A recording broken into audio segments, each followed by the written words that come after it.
Everyone, welcome to my channel. आज इस video में हम लोग 12th क्लास बायोलॉजी का chapter number 15 biodiversity and conservation उसके बारे में पढ़ेंगे। तो सबसे पहले हम लोग ये जानना बहुत ज़रूरी है कि बायोडाइवर्सिटी क्या होता है। हमारे अर्थ के ऊपर बहुत तरह के plants, animals, micro organisms, insects, invertebrates present हैं।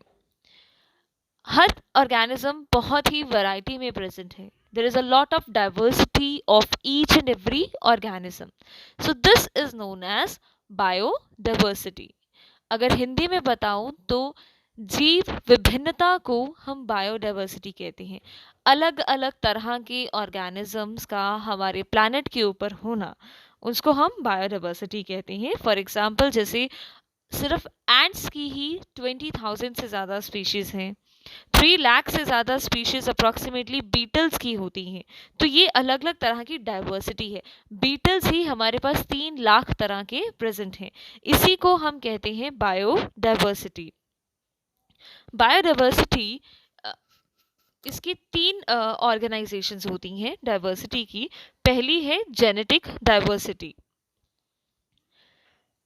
कोई भी ऑर्गेनिज्म अगर एक जोग्राफिकल एरिया में रहता है तो वो उस तरह से अडेप्ट हो जाता है और उसकी जेनेटिक इंफॉर्मेशन भी अकॉर्डिंगली अडेप्टेड होती है। अगर वही सेम स्पीशीज किसी और जोग्राफिकल एरिया में रहती है तो there is a bit of diversity in the genetical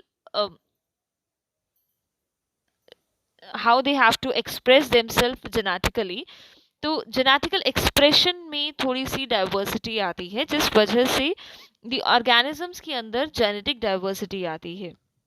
for example, जैसे एक मेडिसिनल प्लांट है रवॉल्फिया वोमिटोरिया। ये हिमालयन रेंजेस में पाया जाता है और इसकी अलग अलग कंसंट्रेशन जो होती है केमिकल की, इसमें रेजरपाइन की कंसंट्रेशन वो अलग अलग होती है डिपेंडिंग अपॉन कि स्पीशीज कौन सी रेंजेस में प्रेजेंट है। अलग जोग्राफिकल एरियाज में प्रेजेंट होने की वजह से वो जेनेटिकली वेरिएबल होती है, जिस वजह से वो जेनेटिकली अपने आप को अलग अलग तरह से एक्सप्रेस करती है। इसी तरह से हमारे पास इंडिया में अप्रॉक्सीमेटली 50,000 से ज़्यादा स्ट्रेन्स हैं जो जेनेटिकली डिफरेंट हैं राइस की, and approximately we have 1,000 varieties of mango. And the next level is that is species diversity. Species diversity में अगर हम बात करें तो if it is the species that are present on the western Ghats of India, they will be different from the species present in the eastern Ghats of India.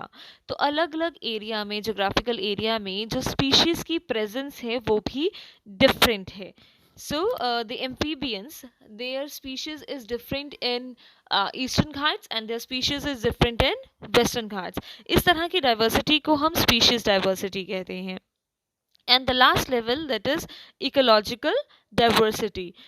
Ecological diversity comes upon the different ecosystems that are present on the planet, which could be जैसे desert है, mangrove forest है, coral reefs हैं, wetlands हैं, estuaries हैं, alpine meadows हैं। तो अलग अलग इकोलॉजिकल एरियाज जो हैं, इकोसिस्टम्स हैं, उन सब में हर में अलग अलग तरह की organisms present hai. There is a diversified organisms present in the different ecological spots. So this is known as ecological diversity.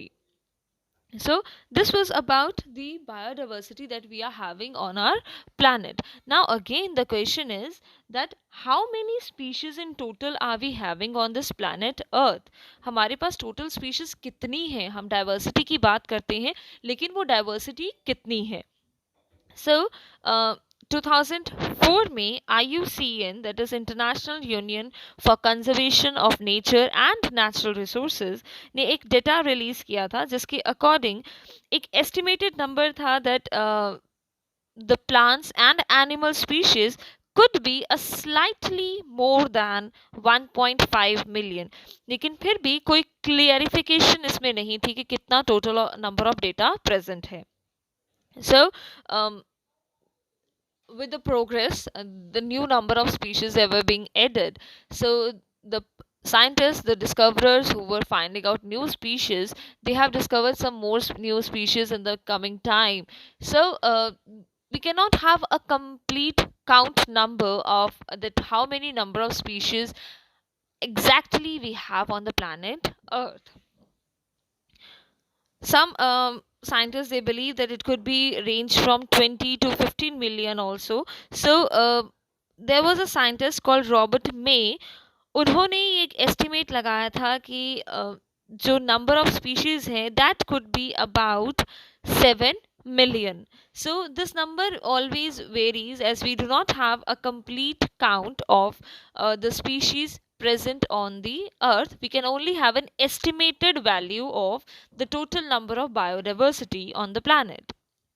Now, let us look at some of the interesting facts about the Earth's biodiversity. जो अभी भी हमारे पास inventors की तरफ से data present है, उसके accordingly अगर हम बायोडाइवर्सिटी का डेटा चेक करें of the earth, then approximately more than 70% of all the species they are recorded as animals. अगर 100 ऑर्गेनिज्म मेरे पास पड़े हैं तो उसमें से 70 से ज़्यादा अप्रॉक्सीमेटली होंगे मेरे पास वो सिर्फ एनिमल्स होंगे. बल्कि जो प्लांट्स हैं, plant the entire plant kingdom including algae, fungi, bryophytes, gymnosperms and angiosperms and pteridophytes, तो इन सभी को अगर कंप्राइज करूं तो इनका नंबर 22% से ज़्यादा नहीं है. And among the 70% of animals, if we look about, तो 70% of animals में से जो सबसे ज़्यादा काउंट है that is of the insect. That's if I say that out of every 10 animals on this planet, 7 are insect. So the insect phylum that is highly diversified and it is highly present everywhere in the planet.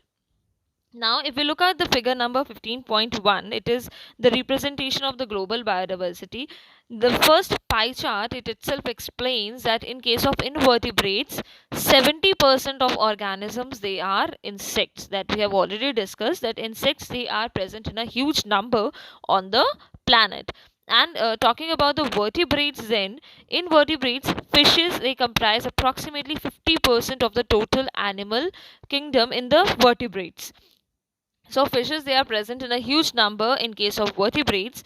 And talking about the plants, which are approximately not more than 22% of the total biodiversity, in plants, fungi and angiosperms, they comprise of the more percentage as compared to mosses, ferns, algae and lichens, where lichens are present least in number on the planet.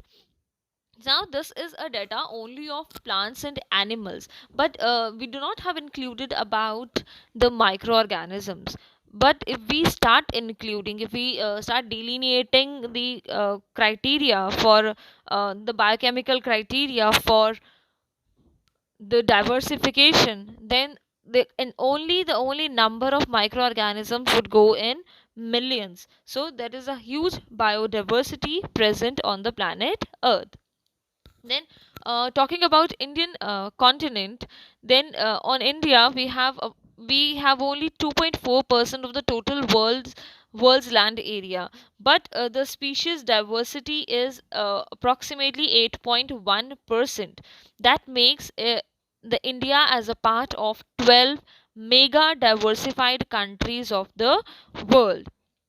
Nearly approximately 45,000 species of plants and approximately 90,000 species of animals, they have been recorded only and only from India. So India is a highly diversified country where the different organisms, they are present, the different varieties are present. Now, talking about the patterns of biodiversity, that what are the factors that are affecting for biodiversity? The very first is latitudinal gradients. Now, if there is a huge effect of latitudes on biodiversity, which says that as we move farther from the equator, the species diversity it decreases with the increase in distance. जैसे जैसे हम equator से polar region की तरफ जाना start करेंगे वैसे वैसे ही स्पीशीज की जो डाइवर्सिटी है वो डिक्रीज होना स्टार्ट कर देगी. इसका मतलब इक्वेटर के ऊपर सबसे ज़्यादा डाइवर्सिटी प्रेजेंट है. द रीज़न बिकॉज कि वहाँ पर सनलाइट जो है डायरेक्टली फॉल करती है. There is no bending, there is no diagonal fall of the sunlight. Direct sunlight वहाँ इक्वेटर पे ऊपर फॉल करती है जिस वजह से इक्वेटर के ऊपर more number of plant species हैं because they can have more number of photosynthesis. ज़्यादा अमाउंट में photosynthesis होने की वजह से प्रोडक्शन ज़्यादा होती है और उस वजह से इक्वेटर के ऊपर प्लांट्स और एनिमल्स की स्पीशीज़ ज़्यादा हैं. लेकिन जैसे जैसे हम इक्वेटर से दूर जाना स्टार्ट करेंगे वहाँ पर स्पीशीज़ की जो डाइवर्सिटी है वो कम होना स्टार्ट हो जाएगी. For example that is Colombia which is near to the equator will have more number of species as compared to New York City, which is farther from the equator, will have moderate amount of diversity. And as we move on to the polar regions, to the North Pole, then there will be lesser diversity would be found in the polar regions. Now, talking about the Amazon rainforest, which is in the South America, it has the greatest biodiversity on the earth, approximately with 40,000 species of plants, 3,000 species of fishes, 1,300 species of birds, and 427 species of mammals, 427 species of amphibians, 378 species of reptiles, and more than 1,25,000 species of invertebrates. Amazon rainforest is highly diversified forest on the earth. It is the greatest biodiversity on the planet.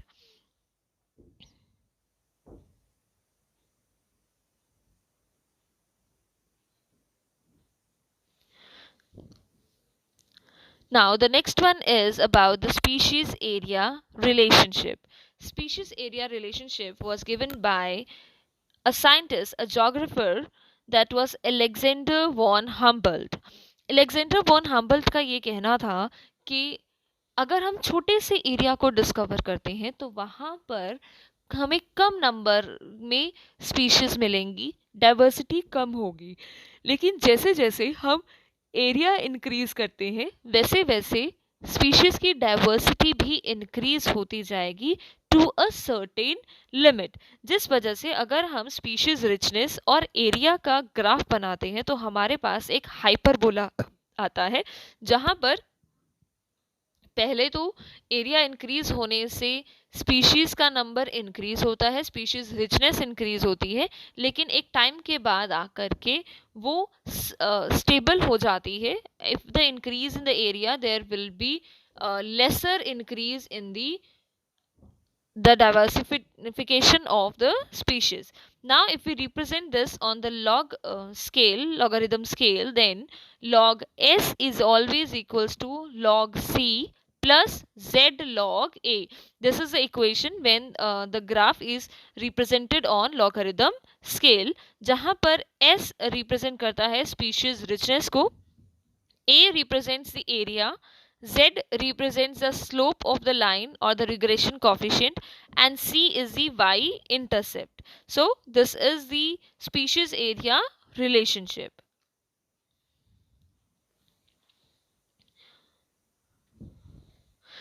Now what is the importance of species diversity in the ecosystem? तो ये हम सब जानते हैं कि हमारे ecosystem के अंदर एक सिस्टम चलता है जिसको हम कहते हैं फूड वेब और फूड चेन. डाइवर्सिफिकेशन होने की वजह से फूड चेन में या हमारे पास प्रॉपर फूड वेब बनता है जहाँ पे the plants and the animals they are more in number and the next trophic level always have a variety to feed upon, जिसकी वजह से इन्वायरमेंट में कोई भी एक स्पीशीज के ऊपर प्रेशर नहीं आता और वो एक्सटिंक्ट नहीं होती है. तो this is highly important for the sustainable development, for the proper development of the food webs in the nature. But because of our certain activities, we are having a reduction in the biodiversity. Our biodiversity is reducing from the previous times. It is reducing on a greater scale, and we are declining with the our biodiversity. According to the IUCN Red List in 2004, it documented the extinction of approximately 784 species, including 338 vertebrates, 359 invertebrates, and 87 plants in last 500 years. जहाँ पे सबसे ज़्यादा main जो recent extinctions हुई हैं वो हुई हैं dodo in the Mauritius, quagga in Africa, thylacine in Australia and Steller sea cow in Russia. इसके अलावा कुछ स्पीशीज़ जो हैं, सब स्पीशीज़ टाइगर की from Bali, Java and Caspian, वो भी एक्सटिंक्ट हुई हैं। इनमें से approximately last 20 years, they have last 40 years they have witnessed the disappearance of approximately more than 27 species. There is a huge rate of extinction of these species that is being discovered at present.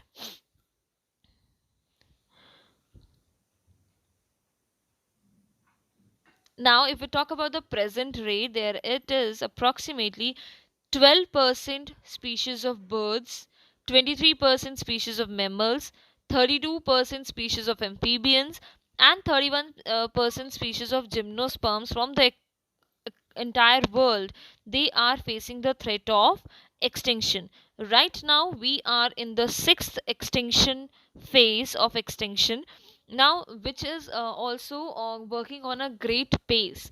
अभी जो extinction rate चल रहा है वो बहुत high speed पे चल रहा है as compare to the pre human times, which is approximately 100 to 1000 times faster than the previous pre-human times. अभी जो एक्सटिंक्शन रेट है वो है 100 से 1000 टाइम्स ज़्यादा चल रहा है जो पहले एक्सटिंक्शंस हुई हैं उनसे, जिस वजह से ये एस्टिमेट लगाया जा सकता है कि अगले आने वाले 100 ईयर्स में बहुत सारी ऐसी डाइवर्सिटी है, बहुत सारी ऐसी स्पीशीज़ हैं, nearly half of the species from the planet would get extinct अगर यही रेट चलता रहा।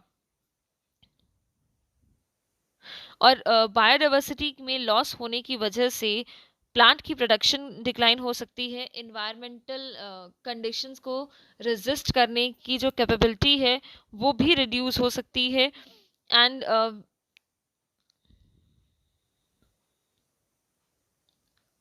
there will be increased variability in certain ecosystem processes जैसे कि plant productivity, water use and pest and disease cycles. Now what are the causes for this biodiversity loss? ये जो biodiversity का loss हो रहा है, extinctions हो रही हैं, इसका major cause क्या है? That our species, they are facing the threat of extinctions mainly largely due to the human activities. तो सबसे इम्पॉर्टेंट इसमें आता है दैट इज़ हैबिटेट लॉस और फ्रेगमेंटेशन। यहाँ एक सिंपल सी एग्जांपल है कि अगर हमें हमारे ही घर से निकाल दिया जाए, हमसे हमारे ही रहने की जगह छीन ली जाए, तो हम कितनी देर तक सर्वाइव कर पाएंगे? We would not be able to survive without our home. इसी तरह से बाकी के एनिमल्स, प्लांट्स, अगर उनसे उनके रहने की जगह छीन ली जाए, उनका हैबिटेट डिस्ट्रक्ट हो जाए, वो लॉस हो जाए, तो वो भी ज़्यादा देर तक सर्वाइव नहीं कर पाएंगे and they will lead to extinction. Fragmentation is where due to any kind of natural calamity there is a formation of fragments in the geographical area, जिस वजह से कोई species जो है वो दो पार्ट्स में डिवाइड हो जाती है, दो एरियाज में बट जाती है, जिस वजह से भी अगर वो ना सर्वाइव कर पाए उस क्लाइमेटिक कंडीशन को तो भी वो एक्सटिंक्ट हो सकती है। So this is the major cause of extinction. The second one is over exploitation. हम अपनी ज़रूरतों की वजह से, अपनी ग्रीड की वजह से इन एनिमल्स का, इन प्लांट्स का जो अपना हैबिटेट है उसको ओवर एक्सप्लॉइट कर रहे हैं।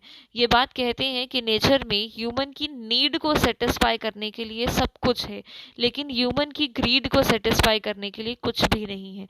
अगर हम अपनी ग्रीड को सेटिस्फाई करने के लिए नेचर को एक्सप्लॉइट करेंगे, प्लांट्स को कट डाउन करेंगे, फॉरेस्ट को रिड्यूस करेंगे, पॉल्यूशन कॉज करेंगे, तो इस वजह से जो नेचर के ऊपर बाकी की डिपेंडेंट स्पीशीज है वो भी लॉस होती जाएंगी। Then the next one is alien species invasion.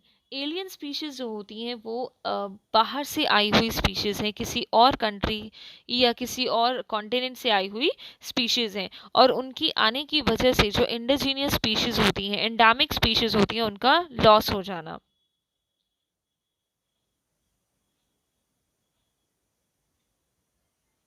जैसे कि वाटर हाइसिंथ है, इशोर्निया, ये इंडिया में इंट्रोड्यूस किया गया था because of its beautiful flowers in the pond, लेकिन ये बहुत जल्दी एक्सपैंड करता है। अगर ये पॉन्ड में एक जगह ग्रो कर जाए तो बहुत जल्दी ये फैल जाता है पूरे पॉन्ड के अंदर।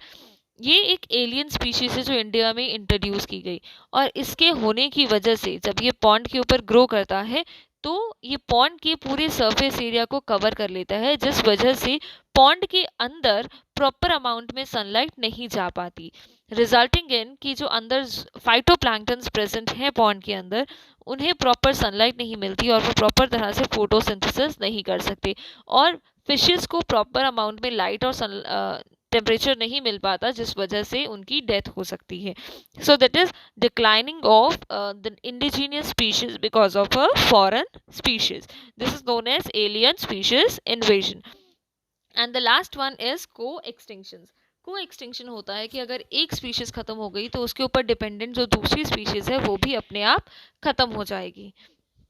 दैट मीन्स कि अगर एक फूड चेन की बात करें तो फूड चेन में अगर फ्रॉग ग्रासहॉपर के ऊपर फीड करता है, तो अगर ग्रासहॉपर की स्पीशीज खत्म हो गई, एक्सटिंक्ट हो गई, तो फ्रॉग को अपना खाना नहीं मिलेगा, जिस वजह से फ्रॉग भी एक्सटिंक्ट हो जाएगा, ड्यू टू हंगर उसकी भी डेथ हो जाएगी। And frog is fed upon bye snake, तो अगर फ्रॉग खत्म हो जाएंगे तो स्नेक्स भी खत्म हो जाएंगे, एक्सटिंक्ट हो जाएंगे। And similarly if snakes they get extinct, then they are fed upon by eagles and peacocks, so they will also extinct. इसको हम कहते हैं को एक्सटिंक्शन, कि अगर एक स्पीशीज एक्सटिंक्ट हो जाती है तो उसके ऊपर डिपेंडेंट जो दूसरी स्पीशीज है वो भी साथ में ही एक्सटिंक्ट हो जाती है।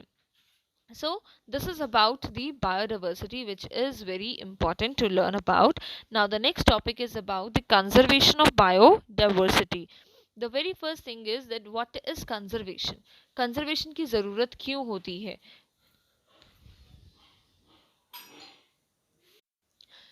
कंजर्वेशन होता है किसी भी चीज़ को प्रिवेंट करके रखना, उसको बचा के रखना, उसको हम कंजर्वेशन कहते हैं। सो बायोडाइवर्सिटी को भी बचा के रखना बहुत ज़रूरी है। It is obvious thing that we need to conserve our biodiversity, and there are three categories. It is basically grouped into three categories, that is narrow utilitarian, broadly utilitarian, and ethical issues. So these are the reasons why we need to conserve the biodiversity. Narrow utilitarian का मतलब होता है in a narrow range. ये जाहिर सी बात है कि human beings जो हैं, जितने भी हैं, ये डायरेक्टली प्लांट्स के ऊपर डिपेंडेंट हैं। जितनी भी हम मेडिसिन लेते हैं उनमें सबसे ज़्यादा 25% जितने भी ड्रग्स हैं मेडिसिन के, वो डायरेक्टली प्लांट से लिए जाते हैं। 25,000 से भी ज़्यादा ऐसी स्पीशीज़ हैं जो घरों में हम लोग यूज़ करते हैं just as a medicine. So we are directly dependent upon the plants, either for medicines, either for the drugs, either for cereals, pulses, fruits, dyes, raisins, perfumes, lubricants, tannins and different products. तो हम इनके ऊपर directly dependent हैं। अगर plants खत्म हो जाएंगे तो बायोडाइवर्सिटी अपने आप खत्म हो जाएगी। So this is the first reason that why should we conserve the biodiversity, which is narrowly utilitarian, मतलब narrow range. The next one is, second is broadly utilitarian. Broadly utilitarian मतलब कि जैसे हम लोग प्लांट्स के ऊपर डायरेक्टली तो dependent है ही है, लेकिन इनडायरेक्टली भी उनके ऊपर डिपेंडेंट है. For example Amazon rain forest, उनमें फोटोसिंथेसिस बहुत होती है, और approximately due to this photosynthesis the Amazon rainforest, they produce approximately more than 20% of the total oxygen of the Earth's atmosphere. So, for our survival, we need oxygen, and oxygen comes from the plants. Here, we are indirectly dependent upon the plants. And also pollination, it is also very important factor. Pollination की वजह से ही plants में seeds बनते हैं, fruit बनते हैं, जिन्हें हम खा पाते हैं. And pollination is brought about by bees, bumblebees, birds, bats, and various animals. So the existence of all these organisms are very important just because to have the pollination. and pollination होगी तभी हमें fruit मिलेगा अपने खाने के लिए, अपनी health के लिए. So this is broadly utilitarian, where we are dependent upon the plants indirectly. The next one is the ethically. There are some plants that are being conserved for philosophical reason or spiritual reason, that various species, they are being conserved as this. It is believed that the plants, they also have life, they also have a soul, so they also have their intrinsic value. All the organisms, they have a soul, though they have to be prevented. Undoubtedly, if they are not economically important for us, they are not having any kind of economic value, but there is a value inside us that asks us to conserve the living organisms, because they are also living, they are also having a soul. Now, after this, what are the reasons? How should we conserve the biodiversity? हमने ये पढ़ लिया कि उसको क्यों conserve करना चाहिए, लेकिन कैसे करें. हमें करना चाहिए, वी नीड टू कंजर्व, लेकिन किस तरह से करना चाहिए उसके बारे में अब पढ़ेंगे, जिसमें we are having the two main concept, that is the two main approaches, that is in situ conservation, जिसका मतलब होता है on site conservation, and the second one is ex situ conservation, that is off site conservation. तो पहले आती है in situ conservation. In situ conservation वो होती है जहां पर जो एनिमल स्पीशीज है या प्लांट स्पीशीज है, जिस जगह पे वो ड्वेल कर रहा है, जिस जगह पे वो ग्रो कर रहा है, उसी जगह पर उसको कंजर्व किया जाए, उसे बचाया जाए, उसी एरिया को बचाया जाए, ताकि उस एरिया में रहने वाली पर्टिकुलर स्पीशीज जो है अपने आप बच सकें. इस वजह से बहुत सारी बायोडाइवर्सिटी हॉटस्पॉट्स बनाए गए, जहाँ पर बहुत हाई अमाउंट में बायोडाइवर्सिटी प्रेजेंट है.